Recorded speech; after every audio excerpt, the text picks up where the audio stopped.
Well, today on the channel, I have got a special treat for y'all. We have got an interview today with Joe Morris from the Tennessee Eastman Hiking and Canoeing Club.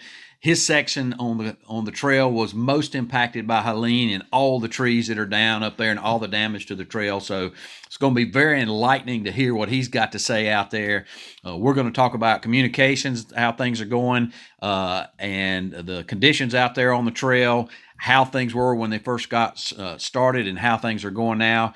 Now, keep in mind, this was recorded back about a week ago, so some of the things are not exactly up to date, but I felt like that this would still be a good interview for y'all to see because it gives you a glimpse into a true hero of the trail, a true trail maintainer out there that is doing the work to get the trail back in shape and to do what they can to punch through to get rid of or to get through all these trees and everything that are down and repair the damage on the trail. So it really enlightening to that.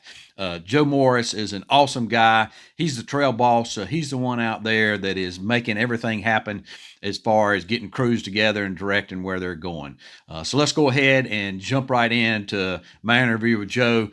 This is going to be over we talked for like 2 hours and covered a ton of information, more than just about the trail damage. So it's going to be a great insight into how the clubs interact with the ATC and each other and the National Forest Service. And so I'm going to break it up into separate videos. So hope you enjoy it. Let's get to it.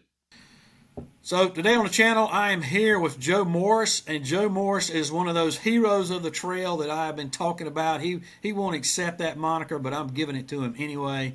But there are a lot of folks out there that are really busting it, not only from physically, but from their heart, to get out there and get the AT to where the hiking community can get back out there and have a place to go and decompress, to be in God's creation and to walk and to get out there and do what they need to do to get on the trail and kind of get the matrix off of them for the day and kind of wash themselves free of that and just to get out of that headspace that they typically have in day-to-day life and have a place that they can go to and recreate and just enjoy being out on the trail. So he is one of the main guys involved in that. He's going to share with us here in just a minute, but I wanted to give a quick intro to him and what he is, and so that you know how much he means to us, the hiker community out there, and the people that works with him. And he's kind of herding cats out there, so but he is, I guess, for lack of a better word, trail boss for his section, and his trail club is the Tennessee Eastman Hiking. Is it Canoeing Club? Tennessee Eastman Hiking and Canoeing Club. Okay, and so he's not doing a lot of canoeing here lately. No, What he's doing is a bunch of sawing. So Joe, go ahead and take it away. Tell us the damage, a little bit about how things are going. Give us a quick intro yourself, and and go from there. Sure. Well, Ramdino, first and foremost, I want to thank you for the opportunity to do this in this platform. We have a problem with outreach. We're always looking for new volunteers, and so when you extended this to me, I was thrilled with that because it's very difficult to find new people. Now, that is one thing that has happened as a result of Hurricane Helene, and that is that we have gotten several people from the hiker community and other volunteers that have blended in with us, which is just fantastic. Love that. But my name is Joe Morris. I am from Louisville, Kentucky, grew up in Greenville, Tennessee. Family's from southeastern Kentucky, so Appalachian culture runs through my veins deep. And I started hiking extensively in my mid-40s when I lost my job. I used to be a defense contractor and worked for the federal government for 27 years, which has prepared me uniquely for this particular task to which I am now assigned. I understand the bureaucracy and the levels of things that go on with. Now, that was the Department of Defense for the most part, but there's a lot of similarity. And you mentioned it already. I think God was uniquely preparing me for this final chapter of my life by giving me that career. So, at any rate, when my career ended, I started hiking as a way as a lot of people do, as a transitional element in my life, and walked basically from Springer to Parisburg, several segments back and forth. Probably did 2,000 miles in about a year, but I never got any farther north than Parisburg, and I was shuttled back to my truck at Burke's Garden in Virginia after a 64-mile 4-day trip, and there was two gentlemen sitting out there giving out trail angels, giving out water and oranges to hikers that got back there, and so they asked me where I lived, and I told them, and they said, well, the closest club to you is Tennessee Eastman, and they need help.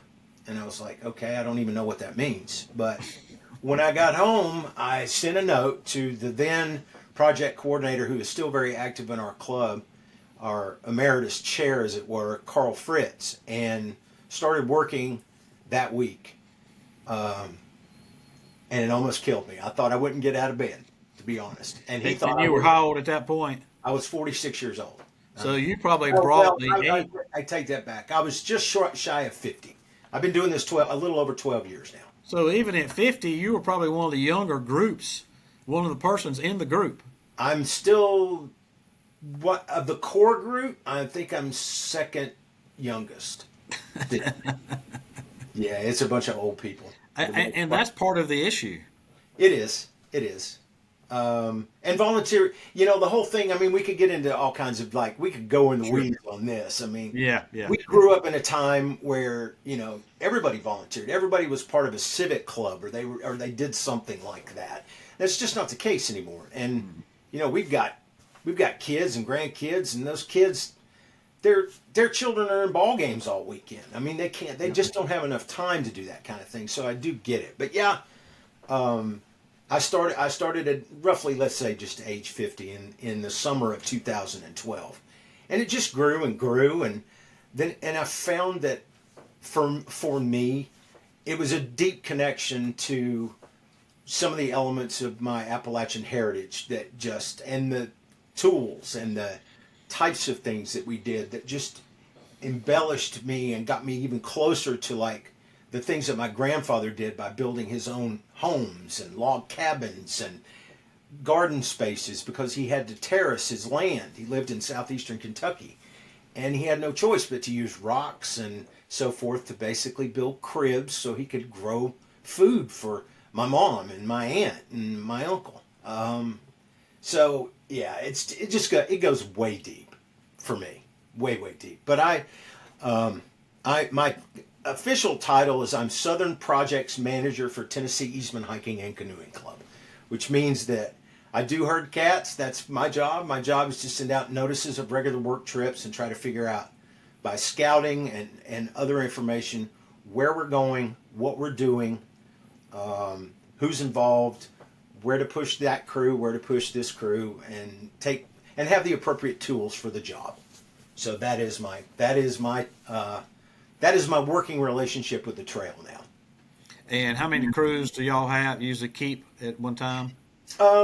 We work, before the hurricane, we were just a single crew on Thursday with a hiking with tools element that would go the second Saturday of the month. And then we also do some work at the municipal park in Kingsport, which is Bays Mountain. That's the third Saturday. And we've also had, a lot of us have kind of blended over, and we started another club. We do 55 miles of Forest Service secondary trails on Tuesdays. And then we also work in Rocky Fork State Park, which is near Sam's Gap. Okay, so y'all got a lot of stuff that you're doing out there, just besides the Appalachian Trail. Yeah. Yep. So tell us about the initial storm came through. Then what happens? I mean, of course, it's no word of a lie to say that all hell broke loose. Really. I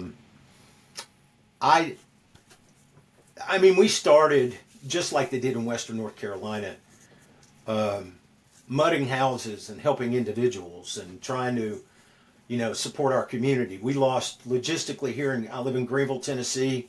Logistically, we lost several bridges. We thought our dam was going to fail. I mean, the loss of life from that would have been catastrophic. And so, initially, trail was the last thing on anybody's mind, of course. Right. As time went on, though, I mean, it's autumn, it's fall in the Appalachians. So what do people like to do? They love to go out and look at the leaves change, and they just needed that possibility. So the first thing that we did was we went to Bays Mountain. It was the first place where we were accepted to do clearing. There's about 30 miles of trails there. So Megan Cragen, who is the park manager, reached out to all of us since she's worked with us before. And we went there and we cleared basically all of that municipal park in about 3 weeks. And then they finally allowed us to start on the East Tennessee side in the Cherokee. They allowed us to start going out as crews to just basically assess first. So, but when you went to work in that municipal park prior to that, the forest was closed. They were not allowing y'all to get in there, correct? That is correct. We weren't allowed in there, right, for anything. I mean, basically. And so they opened up Cherokee and Jefferson and Washington. Of course, Pisgah's still closed, even as we record this. So they opened those up, and you go to the first trailhead. And what was your impression? And what was the first trailhead you went to on AT? I mean, you've seen pictures and videos, and I know it was Iron Mountain Gap. So I used to, still do. That was one of my sections. Iron Mountain Gap North to the Apple Orchard and beyond to Greasy Creek was one of the sections that I adopted over time. There's a guy by the name of Tom Saline, who now he does it for me now for the most part. My name's still on it, but he does it. I can't tell you how heartbroken I was. Honestly, I'd seen video, I'd seen pictures, and you can relate to this. They don't do it justice. The degree of destruction is beyond explanation. I mean, and still, that is probably Iron Mountain Gap and Walnut Mountain Road are the two worst spots that I've seen so far. There's still places. We just started getting into Elk River last week, and there are many places that will take enormous efforts just to reopen, much less get them healed, as it were. And that's probably not the right word for it, but they'll be walkable. But just the ramifications of of what happened. You're going to have a nice wildflower season coming up next spring and summer. Yeah. But you're also going to have a nice greenbrier season coming up in perpetuity. Fire hazards, just on and on.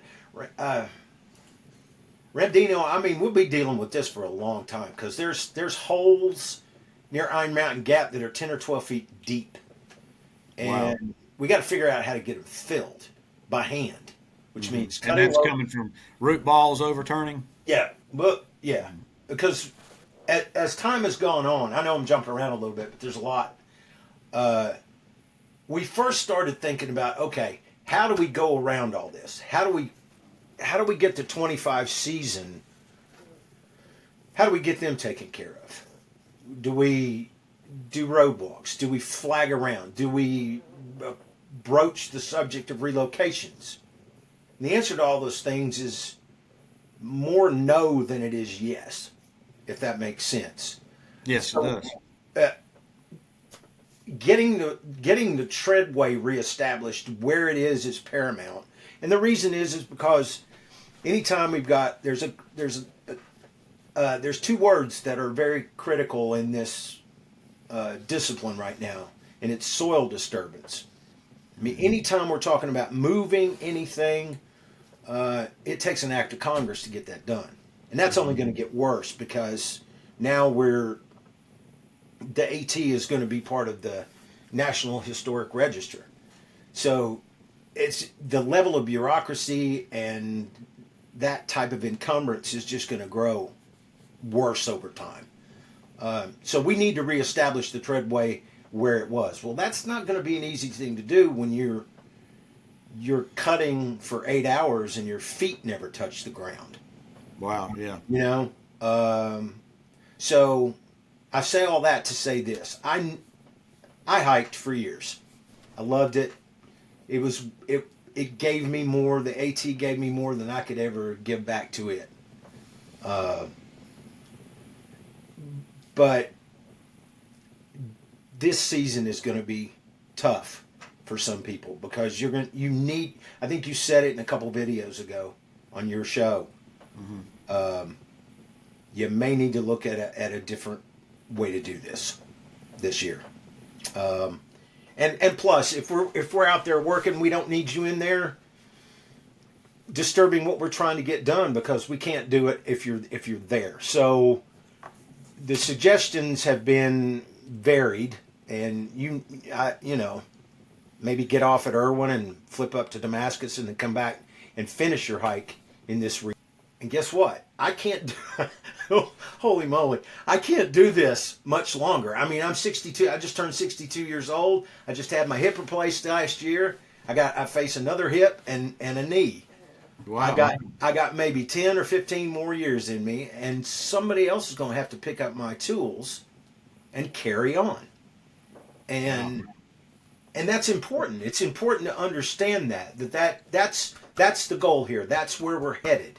And I think with this tragedy, as bad as it's been, it's also helped to kind of unify us in that regard and get people to understand that this thing is bigger than we are. Yeah. And there's something I want to read to you before we end here today that just says it all to me. But it is. It's bigger. It's bigger than all of us. Region. I don't know, because we're not going to be ready for you when you start. There's just no way. It's not possible. So knowing that, in order to get to where, so the damage, like, it's pretty much you can make it through Sam's Gap, and let's see, can you get to Roan at all? Can you get to Hughes Gap at all yet? Or Sam's Gap pretty much it still? You can get pretty close to Spivey, I think. Okay. Without a great deal of difficulty. So, you know, that spreadsheet I had sent you earlier, that Bright Eyes and I had been working on putting together, and we gathered that from data we had from you and from other websites, other really Facebook pages, because, you know, the CMC, the Carolina Mountain Club, they're not really putting out a bunch of information, and your site is really one of the few that's putting out good, detailed information. So thank you for that and keeping us all updated, because, I mean, that's so important to us out here in the communities to know what the heck's going on. You know, it's like anything else in life. If somebody keeps you in the dark, one, that makes you want the information even more, and two, nobody likes to be kept in the dark. You know, that's unsettling. So it's really, when we have that information from you, we can at least go, okay, things are getting better. There's progress being made out there. And we're not getting that from the CMC, and we're not getting that from the Mount Rogers club up there either. And I've tried to establish contacts with them, and their pat answer always seems to be, go to the ATC website. They'll tell you what's closed and what's not. Well, the ATC website is 2 weeks behind, and they're not telling you exactly what's going on anyway. Like we're hearing from you, or like I'm hearing from other, you know, Facebook pages out there, the Unicoi shuttles and Lost shuttles. I know Randy and Steve are out there helping you, and you were mentioning some folks in the other hiker community that are coming out and helping. So I know they are two of the guys, they're shuttle drivers that are doing that, and there's been a couple through hikers that I'm aware of that have come out. They've finished their through hike and they've come back up and are working. So it's good to see that information coming from them, but really through your section is the only one that we're really getting any detailed information out of. So, okay, so I sent that. I'm sorry. Go ahead. Well, I want to defend both of those clubs. Okay, please do. One, CMC, Paul Curtin, Tom Weaver, Les Love.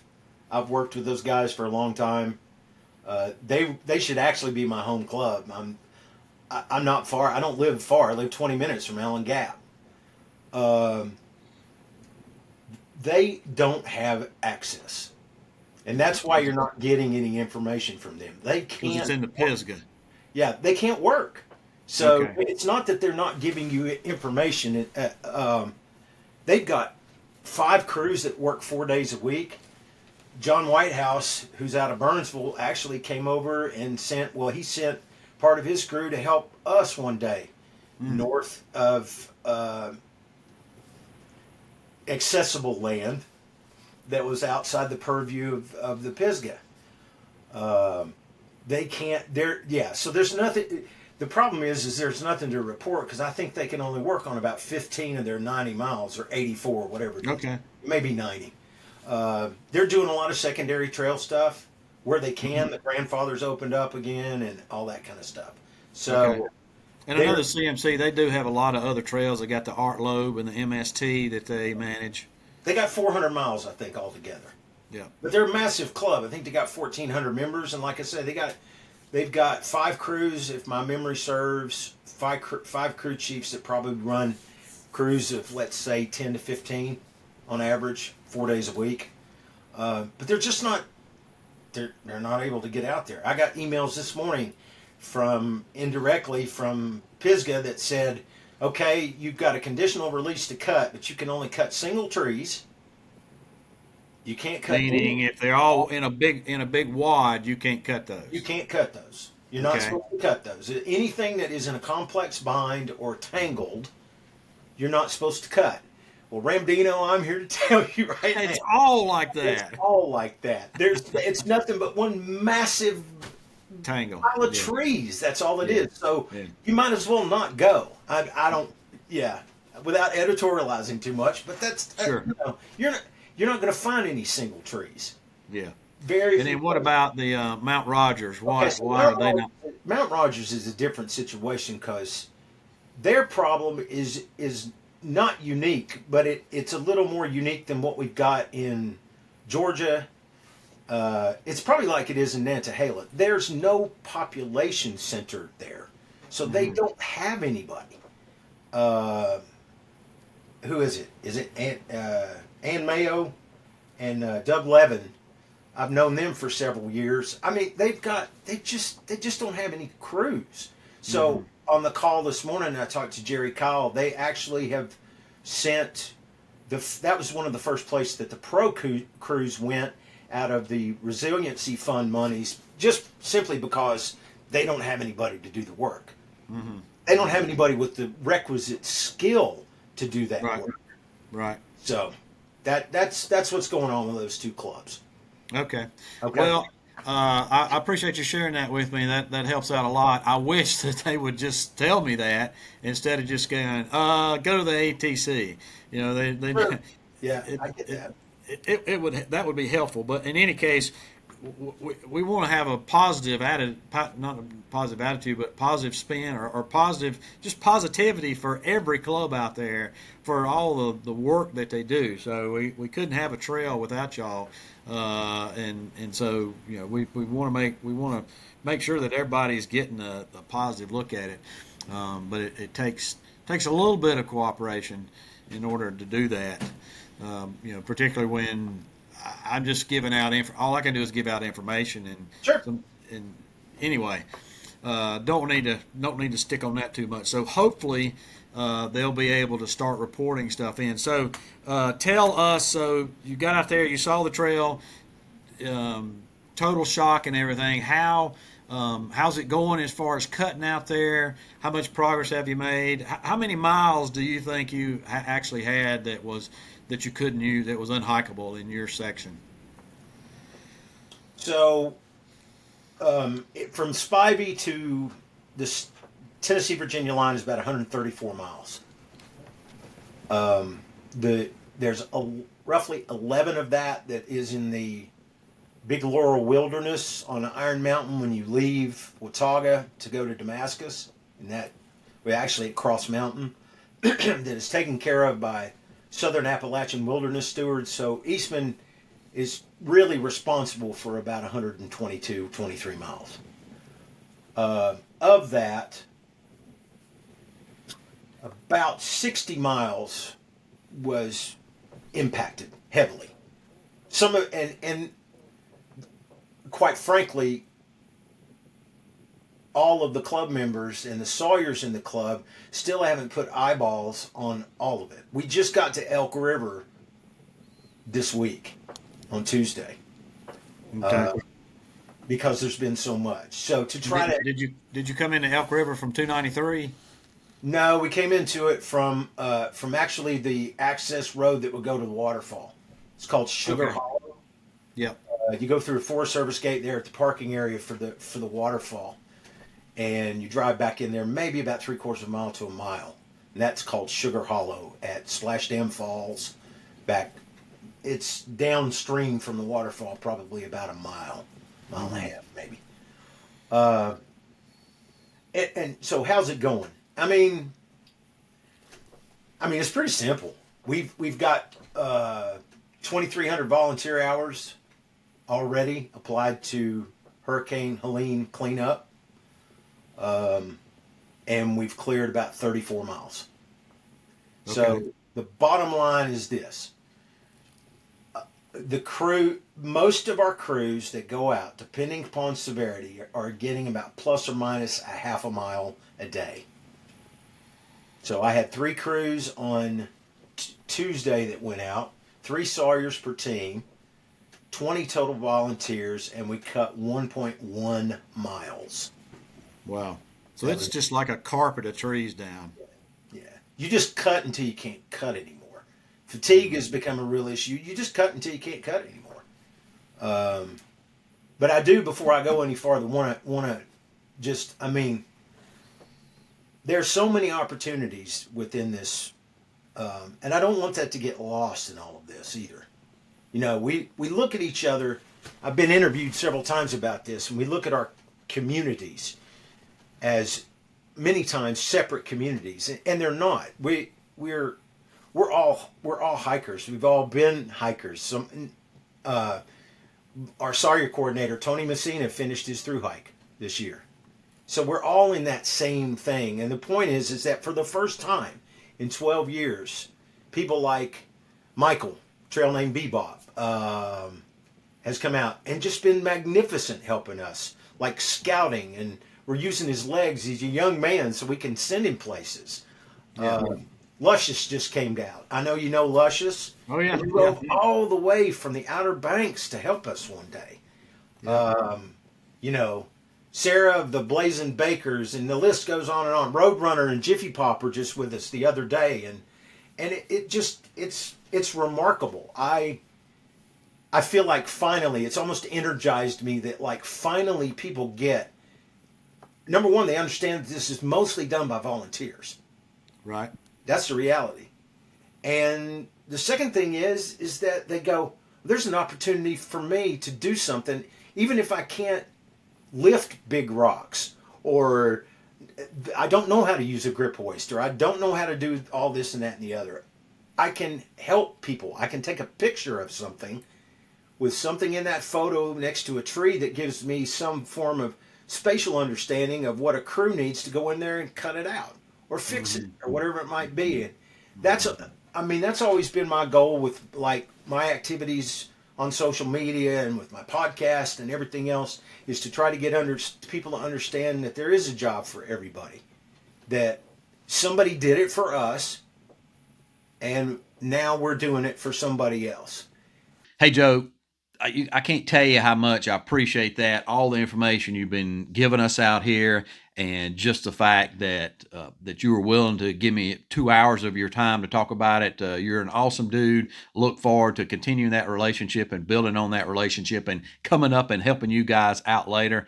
I couldn't agree more about the community that we have and that coming together of, previously, I guess, people kind of look at the hiker community versus the hiking community. And so within the hiking community, we had 2 subsets, maintainers and hikers, I guess, for lack of a better, and then we've got those that are not able to come out and hike too.